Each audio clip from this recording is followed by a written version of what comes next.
에베소서 6장 4절 말씀 봉독합니다.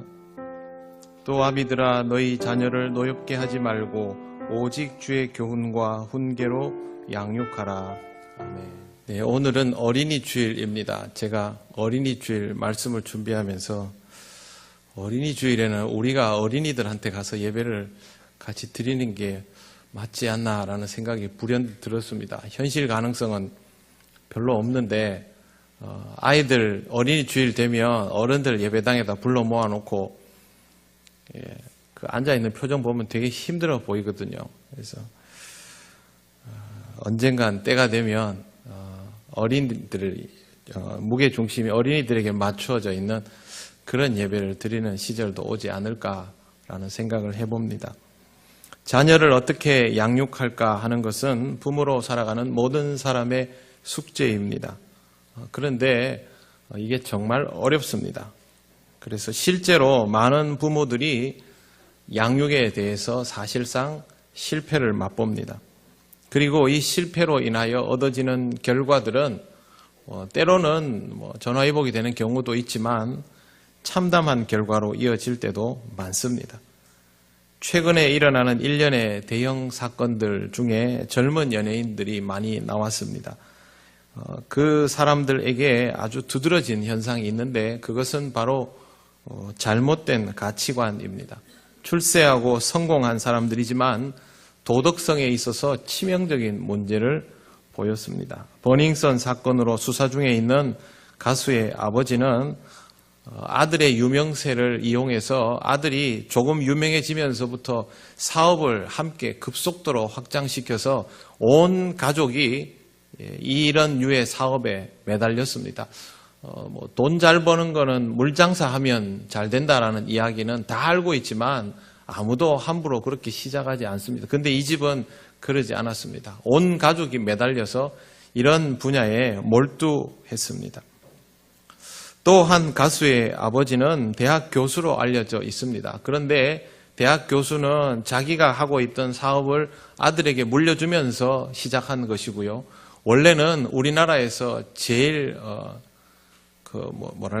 소비가 높은 막걸리 제조업체의 대표입니다. 그거 아들한테 물려줬는데 아들은 거기 대표로 있으면서 미국에 유학 가서 공부하고 또 우리나라에서 가수도 하는데 여기에 함께 연루돼서 여러 번 범죄를 저지른 것으로 보입니다. 또 한 명의 가수는 지난번에도 이런 문제로 경찰에서 한번 체포된 적이 있었는데 부모님이 사업을 한다고 한 8개, 9개 정도 되는 나라를 계속 옮겨 다녔습니다. 그렇게 다녀도 부모님과 소통이 잘 된다면 별 문제가 없겠지만 실질적으로 소통은 잘 이루어지지 않았고 특히 이 친구는 이런 성범죄에 대해서 아주 집착하는 경향을 보이고 있습니다. 모두 어린 나이에 출세하고 성공했지만 가장 기본적인 도덕성이 결여되어서 엄청난 범죄를 상습적으로 저지르고도 그게 잘못인지를 잘 모르는 안타까운 모습입니다.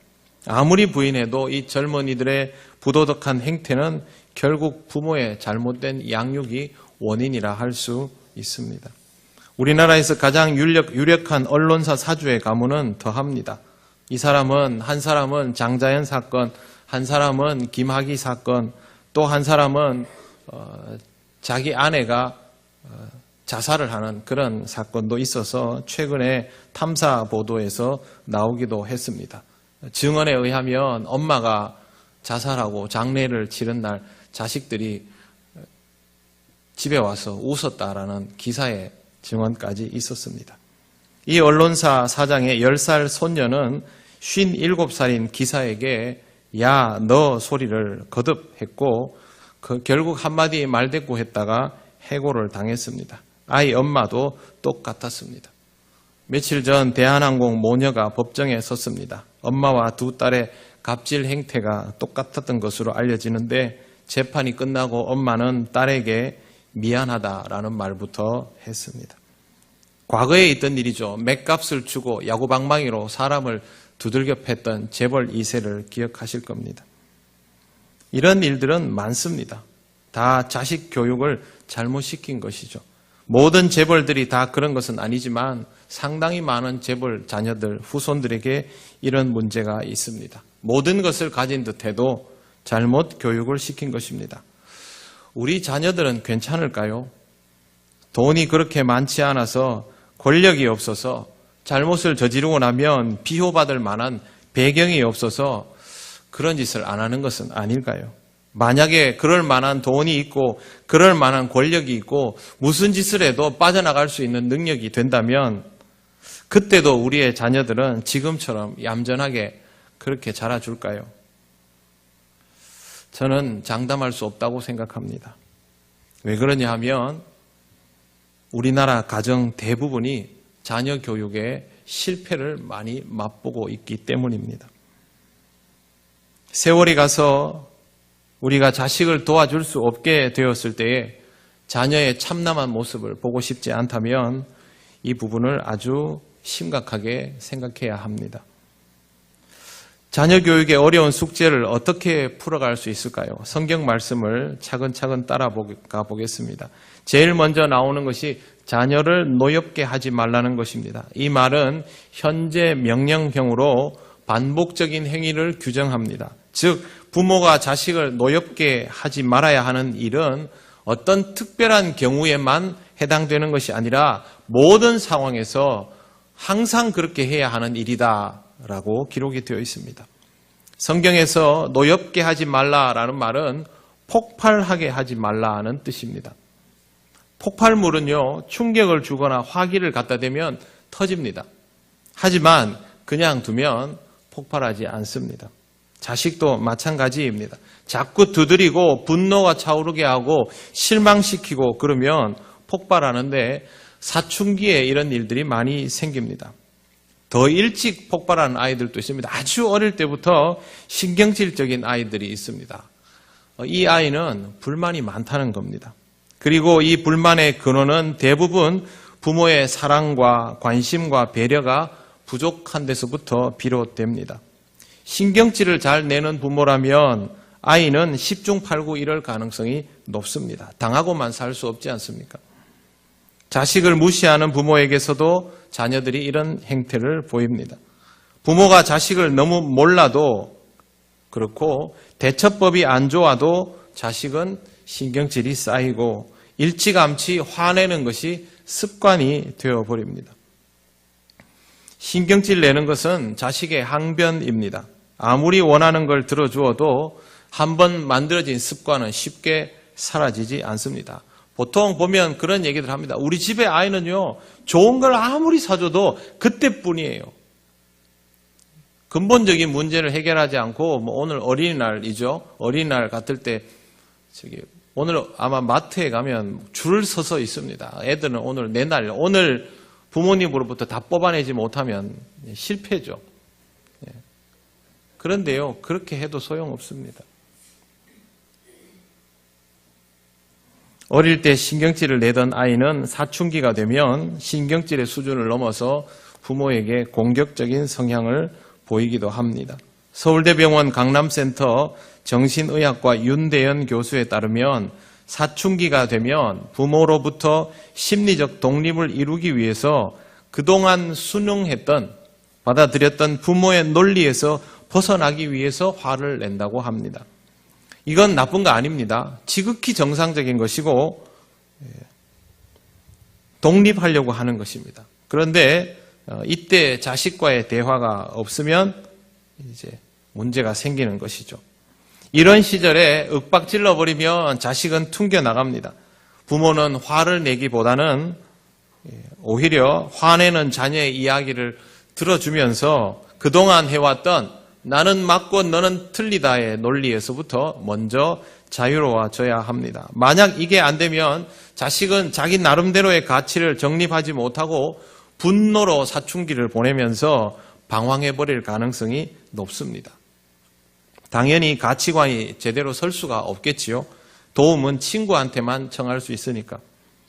그러면 무슨 현상이 발생하냐면 어른이 되어서도 계속 혼란스러운, 계속 사춘기가 되는 그런 특징을 보입니다. 사춘기 때 화내던 자식도 성인이 되면 이 화를 가라앉힐 줄 아는 것이 일반적입니다. 그런데 어릴 때 화내지 않던 자식이 성인이 되어서 부모에게 화를 내는 경우가 있습니다. 행태가 다양해 보여도 이것은 사춘기가 늦게 온 것이다 라고 보아야 하고, 또 이미 성인이 된 상태에서 이런 일이 일어나면 사실상 퇴행한 것입니다. 사회에서 잘 적응하지 못하고 어른으로 살아가면서 잘 감당하지 못하는 것에 대한 스트레스를 밖에서는 풀 용기가 없으니까 집에 와서 부모한테 화풀이를 하는 겁니다. 투정을 부리는 것이죠. 사춘기의 분노가 독립을 위한 분노라면 성인 자녀의 분노는 제대로 독립하게 하지 못한 것을 자기가 해야 되지만 그거 못한 것을 부모한테 화풀이하는 경우입니다. 이거 정말 중요한 내용이거든요. 근데 여러분, 이런 내용 좀 이렇게 이해를 가지고 살아오셨습니까? 자녀를 양육하는데 이 정도 정보는 가지고 계셨습니까? 거의 이해 없습니다. 대신에 자식 다 키우고 난 다음에 내가 그때 그렇게 했어야 되는데 키워보니까 이렇다. 그렇게 되는 거죠. 세월 다 지나고 나서 이 정보가 몸으로 뒤늦게 쌓여지게 되는 경우가 대부분입니다. 우리나라 부모는 이런 거 잘 모릅니다. 관심도 별로 없었고 그냥 열심히 일해서 돈 많이 벌고 자식들 공부시키고 해달라는 거 다 해주면 되는 줄 압니다. 절대 그렇지 않습니다. 이런 부분이 해결되지 않으면 여러분은 늙어가면서 점점 퇴행하는 내 자식의 화풀이를 받아내야 됩니다. 신앙적으로도 마찬가지입니다. 그냥 자식 잘 되게 해달라고 기도만 많이 하면 되는 줄 아는데 그렇지 않습니다. 자식은 하나님하고는 대화하는데 나하고는 대화해주지 않는 부모에게 화가 납니다. 자식은 아직 그런 신앙이 없기 때문에 부모의 기도를 이해하지 못합니다. 어른스럽지 못한 부모, 이기적인 부모, 도덕성이 결여된 부모, 교회에서는 착하고 경건한데 집에 오면 신경질을 뒤늦게 폭발시키는 부모, 돈밖에 모르는 부모, 다른 집 자식하고 비교하는 부모, 출세만 강요하는 부모, 자기는 하지도 않던 공부를 자식에게 강요하는 부모, 무시하는 부모, 거짓말하는 부모, 게으른 부모, 하루 종일 해도 할 수 있습니다. 엄청나게 많으니까요. 부모답지 못한 부모, 나이가 들어도 자질이 부족한 부모. 우리는 이런 모습들을 다 가지고 있습니다. 자식들이 화를 낼 조건을 엄청나게 많이 가지고 있습니다. 이런 우리를 먼저 알 필요가 있습니다. 아이를 잘 키운 부모들이 가진 공통점이 여러 가지 이론들이 많지만 간단하게 말씀드리면 대부분 이런 내용들입니다. 첫째, 아이를 인격적으로 존중하는 것.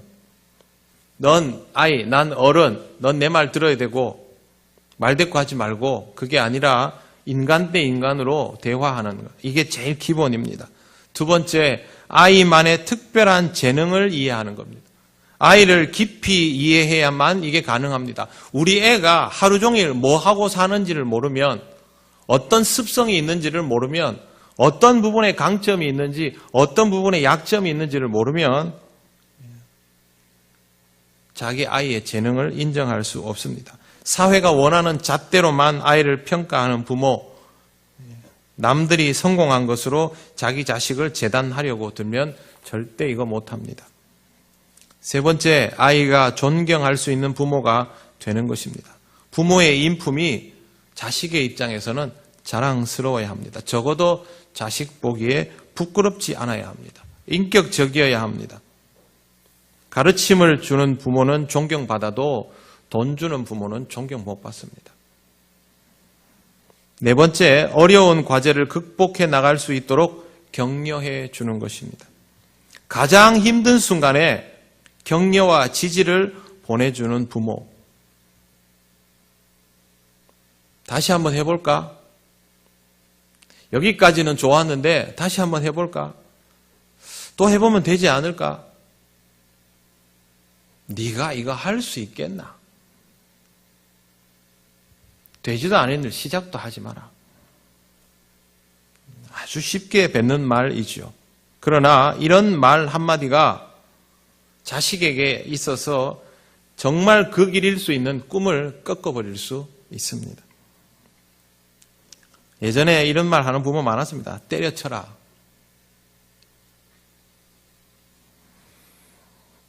우리가 좋은 부모가 될 수 있을까요?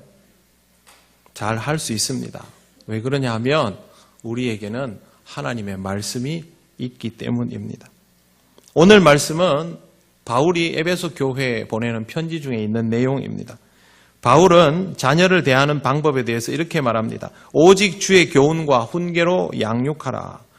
근데 여러분, 바울은 결혼도 안 했습니다. 애도 없습니다. 우리 뭐라 그럽니까? 결혼 안 하고 자녀 없는 어른은 어른이라 합니까? 우리 사회는요, 아직 어른 못 됐다라는 것을 일반적인 통념처럼 이야기합니다. 그만큼 결혼을 하지 않고 자식을 키워보지 않고서는 나 아닌 누군가를 성숙하게 이해하는 것이 어렵다는 뜻이죠. 그런데 결혼도 하지 않은 바울이 디모데를 대하는 것을 보면 그 섬세함과 깊이가 놀랍습니다. 혈육이 없으면서도 어떻게 그렇게 애틋한 마음으로 디모데를 대하고 교인들을 품을까요? 말씀이 그를 지혜롭게 했기 때문입니다. 오늘 본문에 보십시오. 자식을 화나게 하지 말라. 지금 말한 거 아닙니다.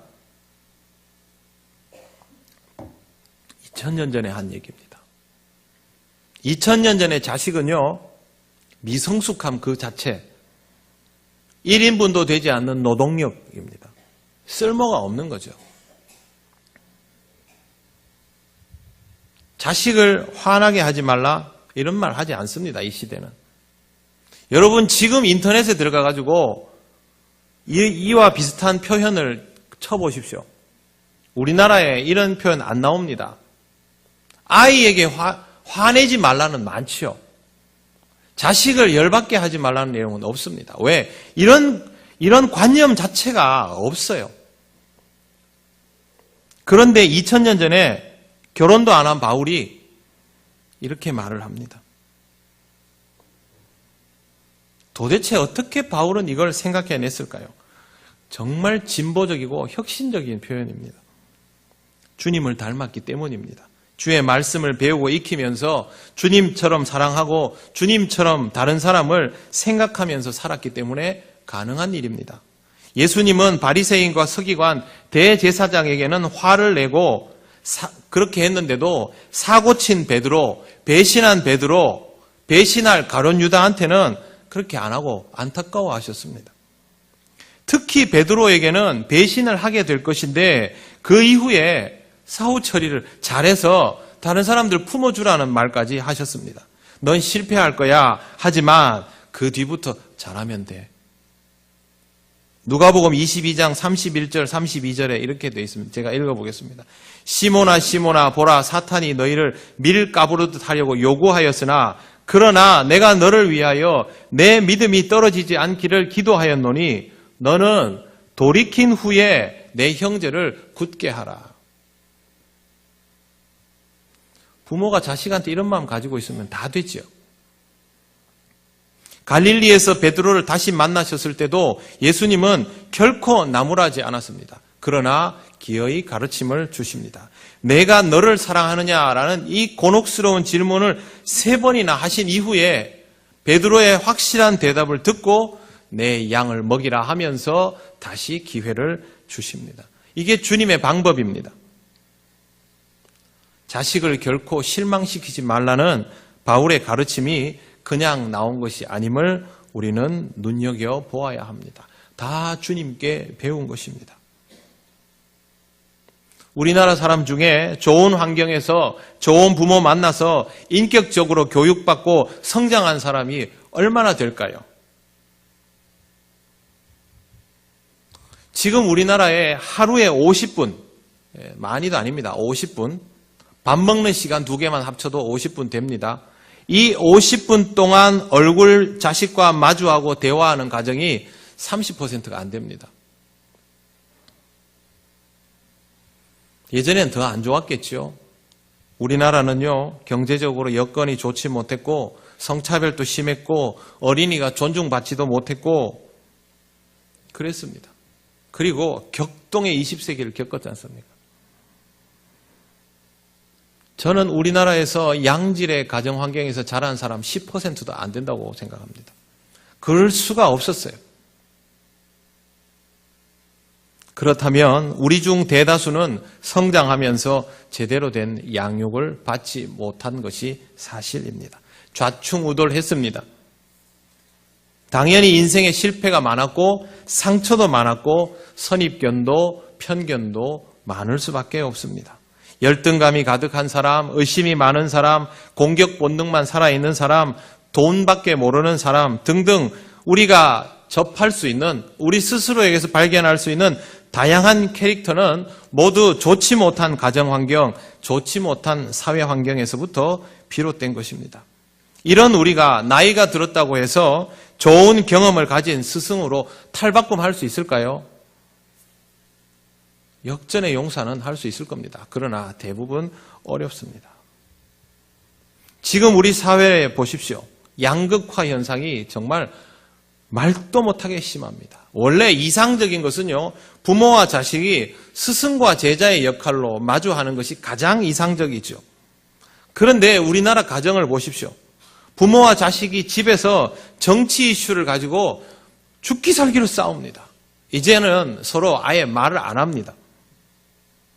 부모와 자식이 정치적으로 신념이 다르죠. 이게 우리나라에서는 뭐 당연한 일처럼 되어 있는데 사실 이거 굉장히 안타까운 겁니다. 무엇이 옳고 무엇이 그르고가 아니고요. 부모가 자식으로부터 가르침을 받으면 부모와 자식은 특별한 경우가 아니면 비슷한 정치 성향을 보이는 게 일반적이었죠. 안 그렇습니까? 보고 배운 가치가 그건데. 부모가 보수면 자식도 보수적인 이념을 어느 정도는 가지고 있는 게 당연하죠. 부모가 진보면 자식이 그런 성향을 가지는 것이 훨씬 더 확률이 높죠. 그런데 어떻게 우리나라는 부모는 다 보수고 자식은 전부 진보예요. 주고받은 정신적인 것들이 별로 없다는 말입니다. 단적인 예를 들었지만 이게 우리 현실입니다. 제가 왜 이 말씀을 드리냐 하면요. 우리가 살아오면서 가지게 된 경험치를 가지고는 자식을 키울 수가 없습니다. 그건 우리 경험이죠. 한 세월 속에 갇혀있는 경험일 뿐입니다. 우리는 그렇게 인격적으로 완성도가 높은 삶을 살아오지를 못했습니다. 여러분이 잘못해서가 아니라 이 세상의 완성도가 높지 않아서 우리가 아직도 많이 미성숙한 사회라서 원천적으로 한계가 있습니다. 그리고 그 피해를 우리 자식들이 다 보고 있습니다.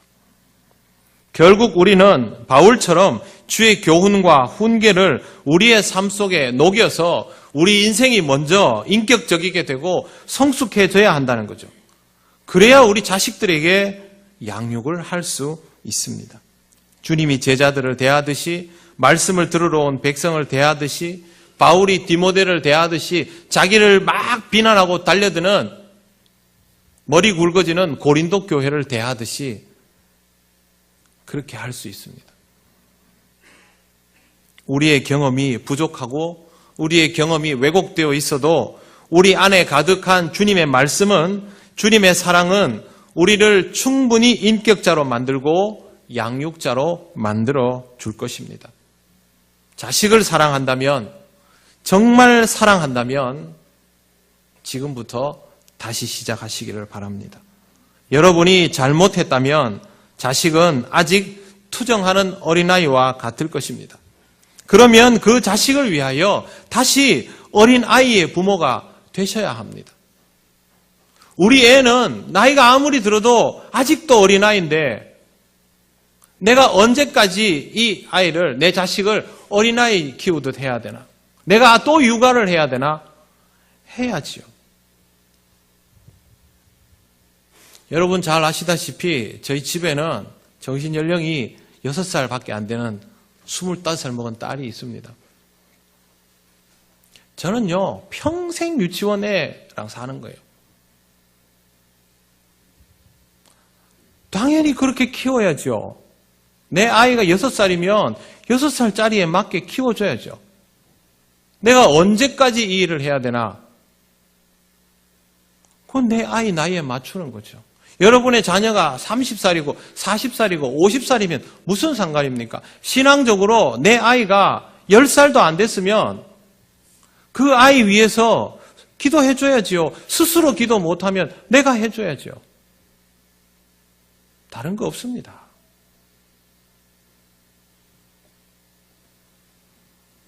내 자식이 어리면요. 나도 아직 어린 겁니다.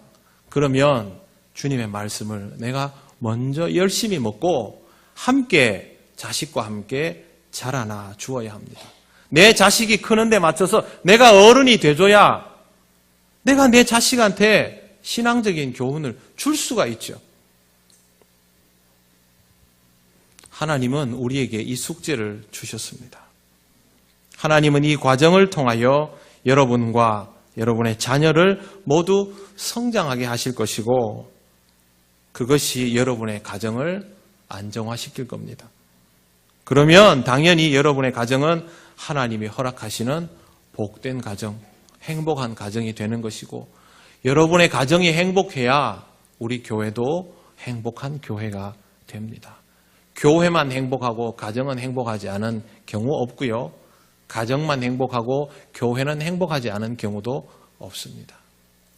하나님의 은혜로 또 하나님의 말씀으로 여러분이 더 지혜로운 부모가 되시기를 바랍니다. 그리고 여러분을 통하여 여러분의 자녀들이 누구보다 성숙하게 자라나게 되는 은혜를 경험하시기를 바랍니다.